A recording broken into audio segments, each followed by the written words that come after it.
I think yesterday was a very extraordinarily significant day in the Chauvin trial with the testimony of Police Chief Madera Arredondo.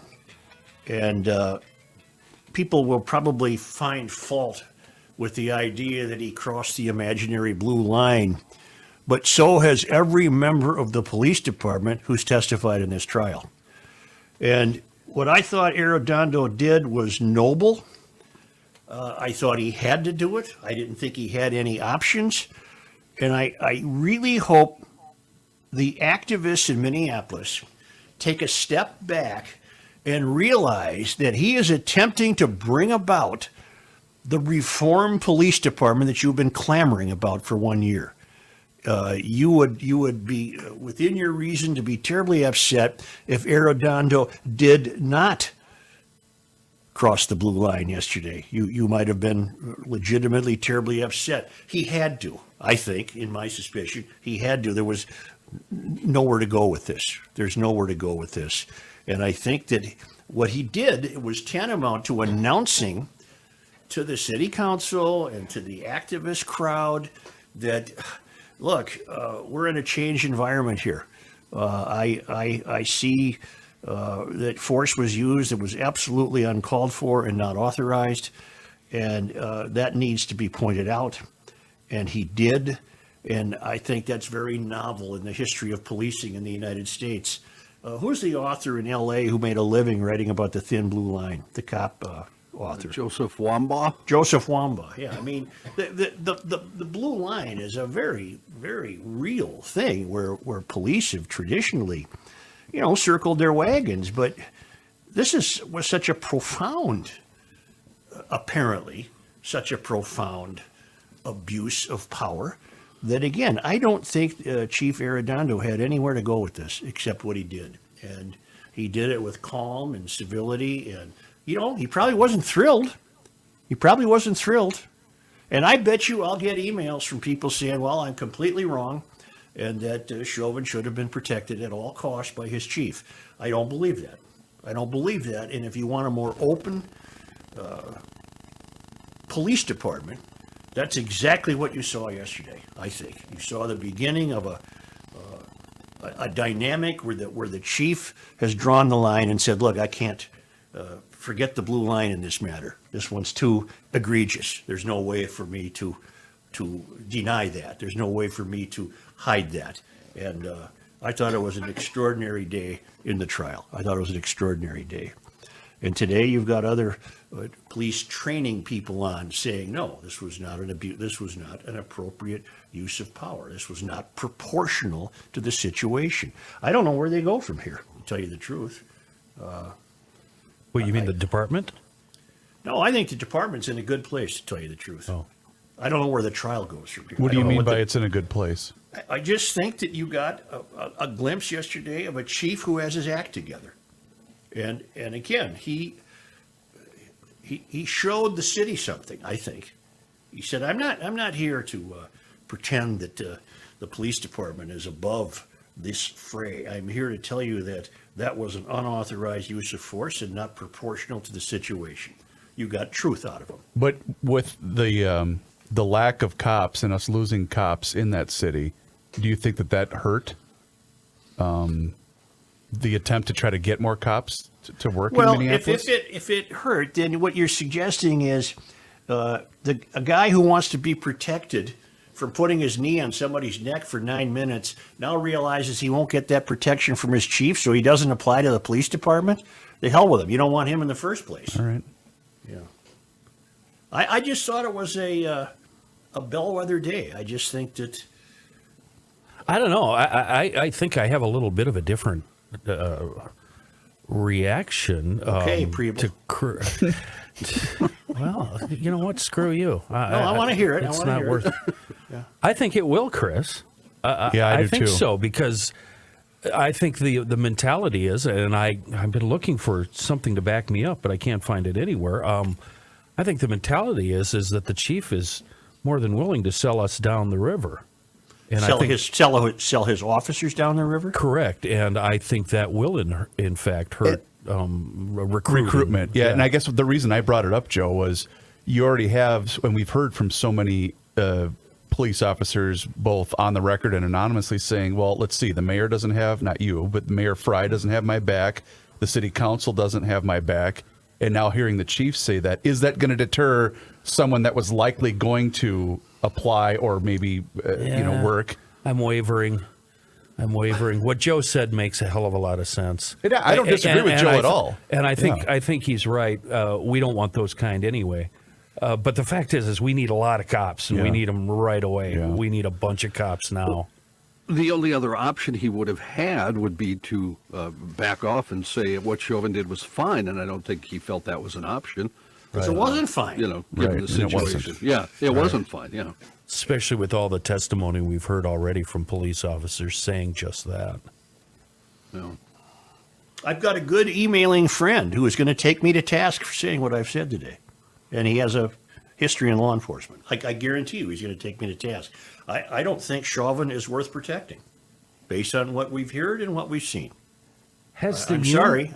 I've been looking for the police union reaction to the chief's testimony yesterday. I can't find any. Have you guys seen anything anywhere? I have not. By the way, his salary, the defense attorney's payment, is coming from the Minnesota Police Association, not the Minneapolis Police Union. All members of the Minnesota Police and Peace Officers Association are backed by a legal defense fund that supports officers in criminal trials. So the Nelson's money is coming from the Police Association, not the Minneapolis Police Union, which I thought was an interesting note because I didn't know that. And it's hard for me to believe that among my police officer friends who will listen to this, that they would think I'm wrong. Maybe they do. No, Maybe they do. I think you're right. Yeah. And I think, well, even, we all know cops.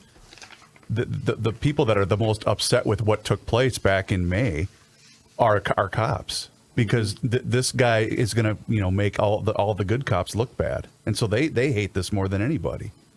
Yeah. But don't you think he showed the world something? Don't you think that was very bold and forthcoming testimony from the chief? I don't know. He didn't have any choice. He didn't.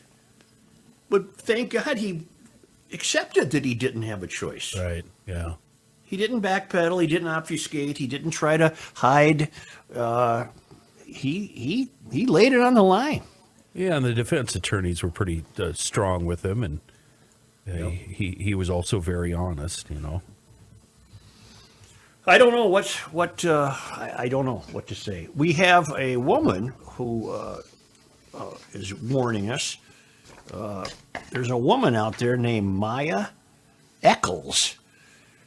She has 500,000 TikTok followers. What does that mean, Joe? I have no idea. Seriously, I don't know what that means. I know you don't. And she is a model. She's a very attractive young woman. She's a Black Lives Matter activist, of course, with a huge social media following.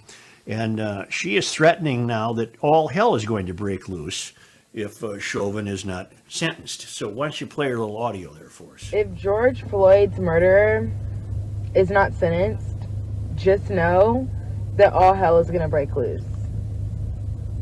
Don't be surprised when buildings are on fire. Just saying. All right. Thank you, Maya. Well, she's not saying anybody. Everybody's saying that. We're Right. all That's saying- why. we're all saying that. That's why I brought this to the show. Yeah, she uses this is that- hardly breaking news, Maya. We kind of gathered that that's what you have in mind. she's Although not- not her yeah. personally. Not her personally. She's way too attractive and way too consumed with her own personal interest that she sure as hell isn't going to go out on the street and start firebombing buildings. You know what this is? This is, trying to out-woke everyone in 2021 for reasons of self-promotion. That's all that this is. Yeah, and she's using that threatening tone too, like, gonna come for you, pal. And Well- she's just repeating what virtually everybody from everywhere is saying. Right. You know, But apparently she has a platform that has allowed her this moment of notoriety because she has so many of these TikTok people, whatever that is. It's a breath mint. Talkers, we call them talkers. They come in a little cartridge. Tickers, tickers. Tic Tacs. TikTokers. Yep. And she got a clothing company. She's a model. She's on her way places, but I guess she felt that it was necessary for her to remind everybody that she's terribly, terribly important to this situation, and we should be hearing her. It's about as fascinating as saying, enjoy this sunny weather now, because come this fall, it's going to snow. It's okay, hon. Okay. Okay. Play it again. Play it again. Okay. She doesn't know how to pronounce the word sentenced. If George Floyd's murderer is not sentenced, just know No. that all hell is going to break loose. Okay. Don't be surprised when buildings are on fire. All right. Thank you. Just saying. Be surprised Just saying. if in October it turns a little chillier. Right. The Wouldn't next it thing be you know, it better- snows. Don't be surprised if the Vikings lose in the playoffs. Just saying. Since she has a platform, wouldn't it be better for her to think more on the positive side, or at least express positive feelings? John, how naive are you, John? Apparently very. Yeah. What are you doing up there, John? Come on, man. I bet we'll never see from the likes of her or anybody from the activist world. I bet we'll never see anybody or hear anybody say what I said about Arredondo today. I bet you won't. I don't think those incompetent children on the city council have the wherewithal to take a step back and say, I'm grateful for what he did. I admire what he did. I don't think you'll ever hear No, that. the reaction, if any, would be, it's about time. He should have Yeah. said this months ago. Yeah, yeah.